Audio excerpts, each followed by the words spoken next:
বিকালের নাস্তায় কিংবা অতিথি আপ্যায়ন কিংবা বাচ্চাদের টিফিনের জন্য সবচেয়ে সহজ এবং মচমচে একটি নাস্তার রেসিপি। চলুন শুরু করি। ভিডিওটি দেখতে শেষ পর্যন্ত থাকুন। আমি এখানে কিছু বাঁধাকপি কুচি করে নিয়েছি আর মসুর ডাল নিয়েছি। মসুর ডালগুলো আমি 4 ঘন্টা পানিতে ভিজিয়ে রেখেছিলাম।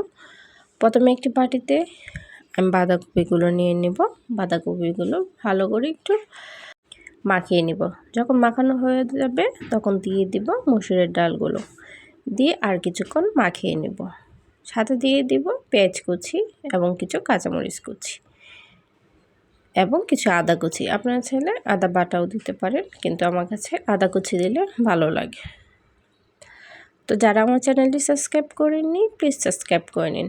এখন দিয়ে দেব শুকনো মশলাগুলো। এখানে হাফ চা চামচ করে হলুদ গুঁড়ো, মরিচ গুঁড়ো, ধনিয়ার গুঁড়ো, পরিমাণ মতো লবণ এবং সামান্য জিরার গুঁড়ো নিয়েছি। দিয়ে ভালো করে মাখিয়ে নেব। এখন দিয়ে দেব কিছু ধনিয়া পাতা কুচি,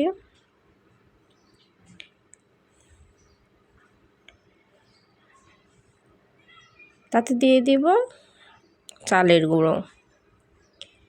আমি এখানে হাফ কাপের চেয়ে কম চালের গুঁড়ো নিয়েছি এবং সাথে ব্রেডের গুঁড়ো।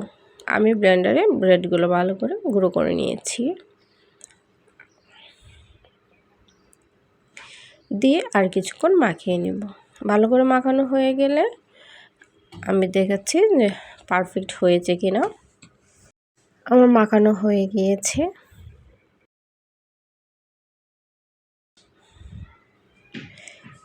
এখন হাতে সামান্য একটু তেল লাগিয়ে নিব যাতে হাতে লেগে না যায়। তো এখন কাটলেটের মতো করে বানিয়ে নিব সবগুলো। এখনও যারা আমার চ্যানেলটি সাবস্ক্রাইব করেননি প্লিজ সাবস্ক্রাইব করে নিন। এভাবে করে আমার সবগুলো বানানো হয়ে গিয়েছে। অন্য একটু কড়াইয়ে নিয়ে নিব পরিমাণ মতো তেল। আমি এখানে সরিষা তেল নিয়েছি, আপনারা যে কোনো তেল নিতে পারেন। তেলটা গরম হয়ে আসলে আমি সবগুলো বড়া দিয়ে দিব। যখন দেওয়া হয়ে যাবে, এক পাশ হয়ে গেলে অন্য পাশটা উল্টিয়ে দিব যাতে দুই পাশ ঠিক মতো হয়ে যায়। চুলাটা কিন্তু একটু কম দেওয়ার চেষ্টা করবেন, তাহলে পুড়ে যাবে না, আস্তে আস্তে হবে, ভিতর পর্যন্ত হয়ে যাবে। ভিডিওটি লাইক, কমেন্ট এবং শেয়ার করে যাবেন প্লিজ।